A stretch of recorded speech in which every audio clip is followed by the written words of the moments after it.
Yun po mga idol, no? Ay, sa mapagpalang araw po sa inyong lahat. Andito po tayo ngayon para mag-update dun sa kalagayan ni Brother Max at ni Brother Jero. At una sa lahat, gusto po namin magpasalamat sa lahat ng una-una po sa lahat, gusto namin magpasalamat sa Panginoon at sa mga ano po ninyo, sa mga dasal po ninyo lahat mga idol, no? Mission accomplished po tayo. Na-rescue na po natin sila. At yun, kukumustahin po natin sila ngayon mga idol, no? Yun mga bro, kumusta na kayo mga bro? Okay lang. Okay lang. Kaya na. Yung ano mo, yung depensa mo sa hypnotize na hulog yuro at na tanggal. Natanggal siguro bro. Yung pag, di ba sabi mo kinuha yung ano, yung jacket mo. Kasi nakita namin yun eh. Bakit? Binugbog ba kayo doon sa ano? Oh. Pag ano bro, pag kuha na ng jacket ko bro, doon siguro nalaglag bro. Siguro. Kasi sabi ni Julius parang may nararamdaman siya doon banda na aura eh. Baka andun lang yun siguro. Andun lang yung anting-anting na yun. Tapos na di lang namin nakita kasi yung damit tsaka ano mo yung nakita. Parang ano bro, parang sinadya nila na kinuha yung damit nila para siguro makita niyo. Akala siguro nila nakakabit sa mga damit ninyo yung mga anting-anting. Kaya yun. Pero yung orasyon ninyo na para hindi kayo maano ng pasa, hindi nyo naman nakalimutan yun. Oo.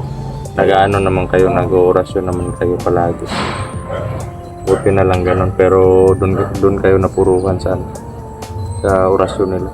Sobrang malakas bro. Maraming lakas ng mga orasyon nila bro. Buti na nga lang si Julius pinipigilan ko sa hindi siya makatiis. Tapos sabi ko sa kanya na pag muna kasi yung mission natin is i-rescue yung dalawang kapatid natin, hindi yung patayin si Maui. Kumbaga nahirapan nga kami, wala si Maui, 4 yung mga tauhan niya malalakas. Nahirapan nga kami, lalo na siguro sa yung andun si Maui. Tapos yun na, hindi pa ako nakapag-relax kasi nga Buti na lang. galing pa ako sa ano eh. Siya. Oo nga yun nga yung nakahanap kami ng paraan or naka-timing para ma-rescue kayo. Pero yun, hindi naman namin iniisip na kumbaga malalakas yung mga kalaban. Iniisip lang namin kahit anong mangyari, ito yung mission namin na dapat namin gawin na makuha kayo. Buti na lang nagsitakbuhan sila bro nung ano sila sa samurai. Kasi before kami nag-proceed doon, nilagyan namin ng holy water yun eh. Yung samurai niloblob namin. Takot sila. Ayun, kala siguro nila hindi sila susugatan, no? Hindi sila matatablan. Pero may holy water na. Kaya yun, titakbuhan sila. At yun mga idol, no? Gusto po sana namin mag-relax muna para rin makabawi po kami ng lakas, no? Kasi halata naman po sa mga katawan namin na parang nangayayat. Ano na, parang napaka-stress na po. Pag tinamaan yung orasyon ni Maui, talagang mauubusan ka ng lakas. Oo nga. Yun din yung kumbaga, yun din yung nagsagupa kami ni Maui nung na ako sa kamay nila. Yun din yung naramdaman ko, para akong nanghihina. Sobrang lakas eh. Tapos parang tumitigas lahat yung katawan ko. Parang hindi ako makakilos. Kaya nga, nung laban kami doon, kuha kami ng tubig. Kita ko yung sa video mo eh. Grabe. Kung tauhan lang niya siguro, Kayang-kaya. Pero Pero si Maui. andun siya eh. Pero Di bale. Ngayon po mga idol, may ano na naman po, na naman. May mensahe si Maui, makikipag-pistok. Yun, pakinggan nyo na lang po.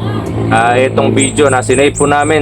Kasi kagabi po ito kagabi po ito pumasok sa sa parang message request. Tapos iba siya bro yung nakaraang video na inano ko na sinali natin sa upload, yung nagsalita si Maui doon, nagalit na galit siya. Pagka-save ko ng video, pagkatapos niyang isend sa akin yun, gusto kong i-message, gusto kong tawagan, pero hindi ko na ma-open yung kasi naka-block na agad Oo, yun din yung nangyari kagabi. Iba. Yun din yung nangyari kagabi. Doon pa rin sa account na yun. Doon siya nag-message sa akin, pero bigla na lang pag gusto ko sana siyang sagutin or gusto ko siyang tawagan para magkausap kami sa cellphone, hindi ako makatype kasi naka-block na siya naka-block na yung binlock niya ako.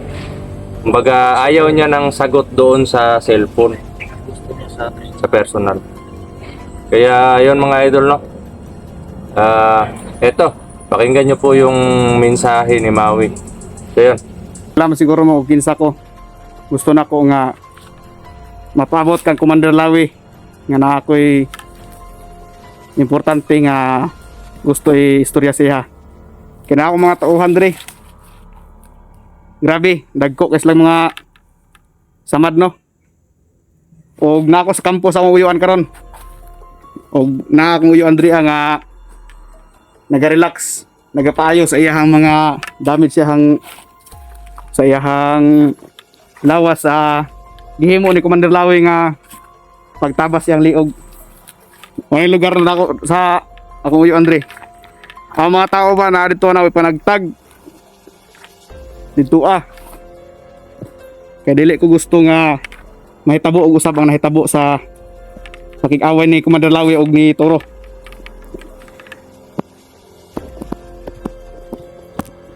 Kabalo man ko nga makita nyo ng video karon.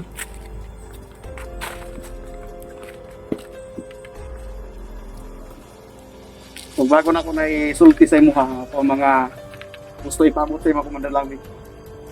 Magilis ako. May na formal tama istorya.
Na ko importante nga ipabot sa imo Commander Lawi kay grabe na nagka-itabo sa to ang kwan pagita sa tong grupo niyo mga hunters o grupo nako. Di na ko gusto ng unahin nga sitwasyon kay lala na kayo, daghan na kay mga inosente nga nangadamay sa atong panag-away duha. So karon nang akong ingon sa imuha, kung asa mga karon kabalo ko nga dili ka basta-basta nga commander. Kabalo ko nakay sakto nga kusog, sakto ka alam para pakitaan ko nimo og paraan nga mapildi. Pero dili na ako gusto nga maabot pa diha. Gusto ko makikita nimo diha mismo sa imong balay. Makikwistok ko nimo. gusto ko nga dangon na nato ning away kay lisod. Mga hurot akong tao. Sa mga tao nga grabing tama. Ato kong uyuan. Naka-decide ko na maki-istorya ni Tarong. Kung di na ako gusto gaway, kini ako magamit.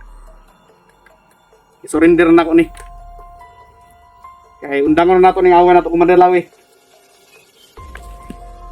Kung sa tanan mga hunters dira, ngayon mga kauban, gusto na ko siya makita. Ang istoryahan naming duha ng kamera. Kay lisod, magkahuro tayo may mga tao. Kaya kung gusto lang na maklaro ang tanan, kaya tungod siya na idakong sala sa kuha. Kaya siya ang nagpatay sa akong amahan.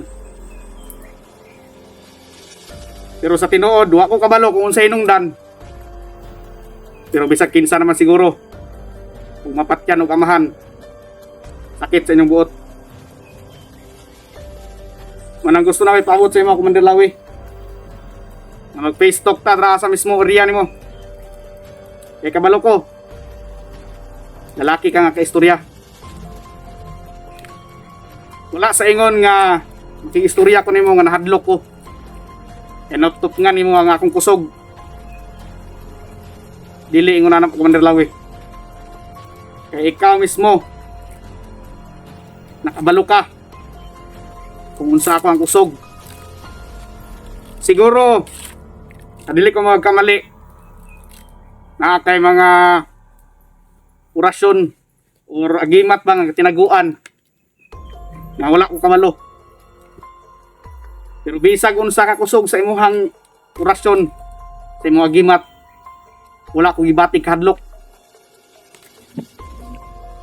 Unang gusto ko maki-face talk nimo diha sa lugar mismo nimo sa imong balay. Kay hunaon nimo bisag ako na-realize na ako nga wala ipadulngan ng atong away. O dapat gyud maistorya sa madaling panahon. Kaya wala na. Lala na kaya itong sitwasyon karon. Ug sa tanang nagatanaw ni video ha. Gustuhon man ako nga ipakita akong itsura diri karon pero dili pa pwede. Makita rin nyo na sa tamang panahon. Kaya ginaproteksyonan na po na ako kong sarili. Kung sa'yo kaayon ako. Sa akong mga tao, di pantambalan ako ni sila. Eh grabe mga tama. Gusto man ako sa patyon, pareha sa ginabuhat sa uyuhan, pero dili ko yung nana akong prinsipyo. Dili ko yung nana akong pagkatao. Di pantambalan ako sila. Kaya sila ang tao nga nagdugay sa kuha. Lisod man sabto na akong pagpakig istorya karon kay daghang mga pangutana, daghang mga question. Ug ngano nga ginabuhat nako ni. Siguro sa kasakit sa kinangtan sa akong amahan nga wala ko kabalo, namatay na lang akong amahan. Wa ko nasayod sa tinuod nga hitabo. So diya makauban mo Commander Lawi. Wala ko ilaing intensyon. Gusto lang ko nga makig-stalk makag-face talk nimo, makistorya tarong. Gusto na masayod ang mahiwalaan ang tanan, masayod ko sa tanan nga nagkahitabo sa kinabuhi sa akong amahan. Ug nganong naabot sa punto nga kailangan ko ginin siyang patyon. Ubahin sa akong uyuan nga naga-relax karon. Wala ko'y kahadlukan bisag akong uyuan. Kaya kung naaman siya gibuhat nga mali sa ako or ginagamit man ko niya, bisag siya mismo, di na ako ilhon nga ako ang uyuan. Si Commander Lawi, wala ko nahadlok ana. Gusto lang na ako ilinaw sa iya ang tanan. Kung nganong nahitabo ang pagpatay sa akong amahan. Kung sa tanan mga kauban niya, wala na mo'y labot. Kung unsay gusto na ako nga pag-iistoryahan ng Commander Lawi, siya lang ang gusto ng kaistoryahon. karon. At tuon ti ka diha mismo sa imuhang lugar ng Commander Lawi.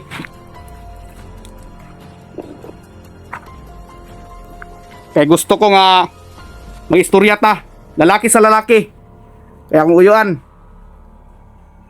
wa ko ka balo, ug kanus-an siya maayo. Ug dili na ko nga kinahanglan pa nga bukuan pa sa uyuan. Kaya kabalo ka. Ako nga na ako desisyon nga isa ka tao. Kaya wala. Ako mga tauhan. Luya na kayo mga tauhan. Luoy na kayo. Uba na ako mga tauhan sa uyuan. Ug tauhan ako, nagipanagtag na mo dito. Naman dito, mao ni area na mo karon. Bisan paglusubon ni mo karon diri ako Commander Lawi. Mabalaan nimo nga naami diri. Pero ako lang dili na kailangan moabot pa sa punto nga magtutdanay pa ta ninyo. Gusto ko nga makita nimo ni sa madaling panahon ning bidyuhan ako Commander Lawi.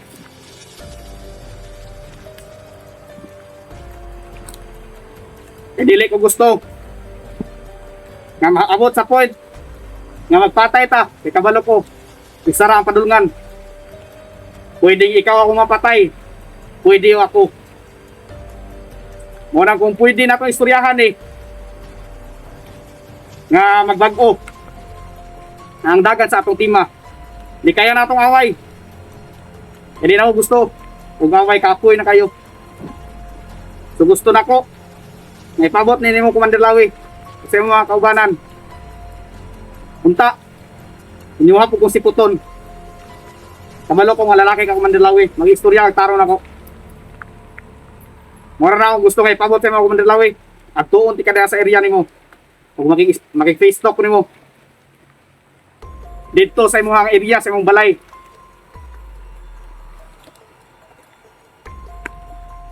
Dito ti ka pabuton sa may dalan. Kay kabalo ko nga tarong kang ka-istorya. Kung isa pa, making-istorya ko sa imo ha, dili sa nahadlo ko nimo. Balikon ko. Nakay kusog nga saktong ikabugno sa kuha. Nakay saktong orasyon para ikapanglaban sa kuha. Pero og kabalo sad ko. Nakabalo ka kung unsay pwede na umabuhat. Wala sa imo Commander Lawi sa mga kauban. Pabuton ta mo ug adtuon ta mo sa area nimo, sa imong balay. So yun mga idol, no? Narinig nyo po yung napanood nyo po yung video na pinasa ni Maui sa atin, no? Sinend po niya sa atin. Yun nga. Gusto niya makik-peace talk kasi hindi niya na gusto ng gulo. Ayaw niya na daw ng gulo kasi marami nang nadadamay tapos naawa siya sa mga tauhan niya. At isang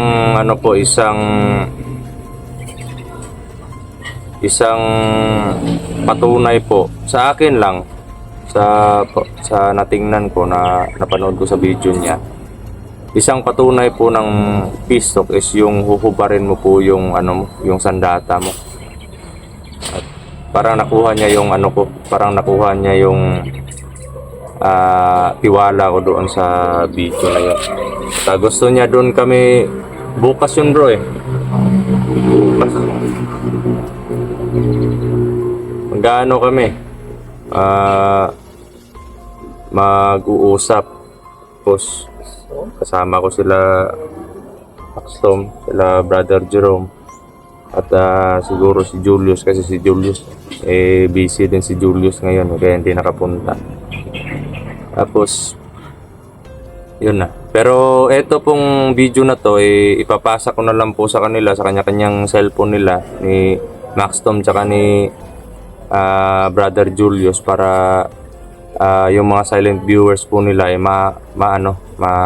makapanood or malaman yung anong nangyayari, no, mga idol, para ma-update din po. Kaya tatanggapin po natin yung alok ni or yung gusto ni Maui. Re-respetuhin po natin kung gusto niya magbago at ayaw niya ng gulo. Pero kailangan mag face to face po kami mag-usap. Pero wag po kayong mag-alala, hindi po tayo magkukumpiyansa, no? Naka full battle gear pa rin tayo mga idol, no? Para makasiguro, kasi alam naman natin na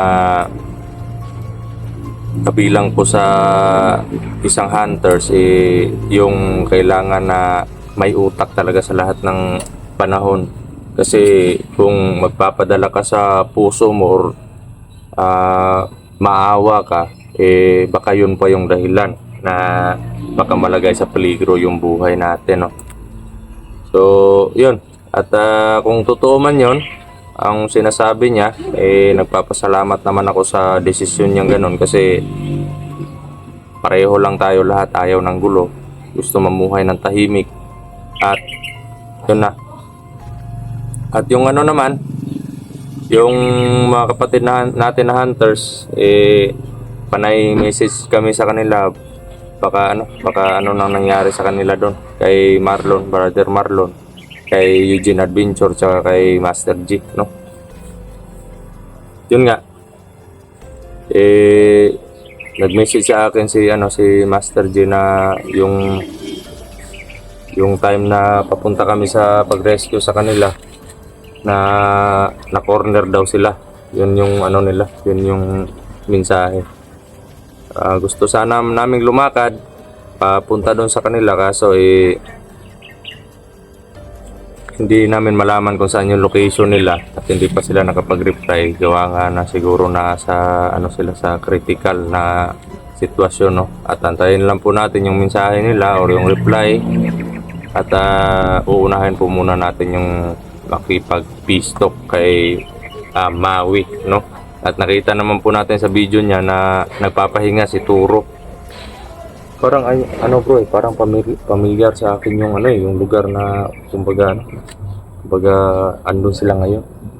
Parang bagong kampo daw ni si Turo, pero parang na sa isip ko. Simpan natin. Hindi niya lang tayo bibilugin, kasi bibilugin niya yung utak natin. Sabi nga niya, di siya natatakot sa akin, pero lalong-lalo naman tayo, kasi may panglaban tayo sa lahat. At tanggap naman po namin mga idol kung ano yung magiging kapalaran namin pag yung plano ng Panginoon sa buhay namin. At least na alam nyo po kung ano yung mga nangyari sa buhay namin, mga idol.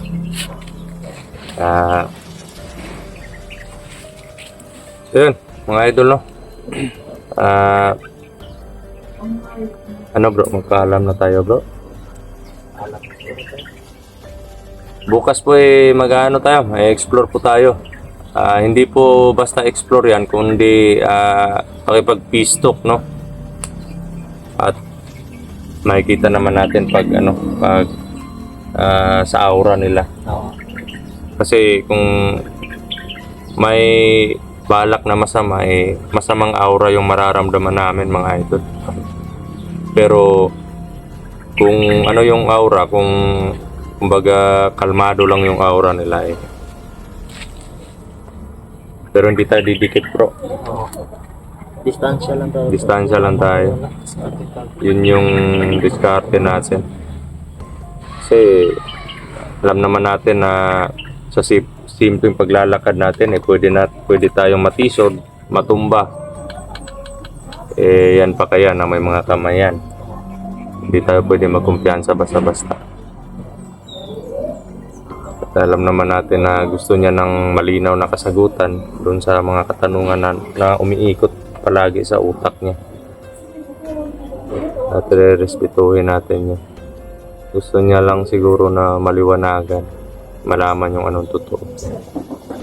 So yun, mga idol, no? Isang mapagpalang araw po sa inyong lahat, at hanggang dito na lang po yung video natin. At bukas po, before po tayo papunta sa explore or papunta doon sa pakipagkita kay na Maui, magsha-shoutout po tayo, mga idol, no? At lilista po namin yung mga bagong nagpapa-shoutout. So yun, maraming salamat po sa walang sawa na suporta ninyo. At suporta sa mga ano po, sa mga solid supporters po natin diyan, sa mga silent viewers, pakisuportahan po yung channel ni Max Tom, ni Brother Julius Adventure, Jules Adventure at kay Max Tom Vlog, no? Pakisupport po. At sa mga silent viewers naman po natin diyan, yung mga bago pa lang napadpad sa channel natin, paki-support po ng channel natin. So paki-subscribe, paki-share po, at asa sa inyo lang po yun kung magko-comment kayo o hindi. At paki-click na din po ng notification bell para lagi po tayong updated, no, sa lahat ng mga bagong video na aming i-upload. At sa ano naman, sa channel ni Brother Jerome, wala pa po tayong antay-antay lang po tayo sa cellphone, no, para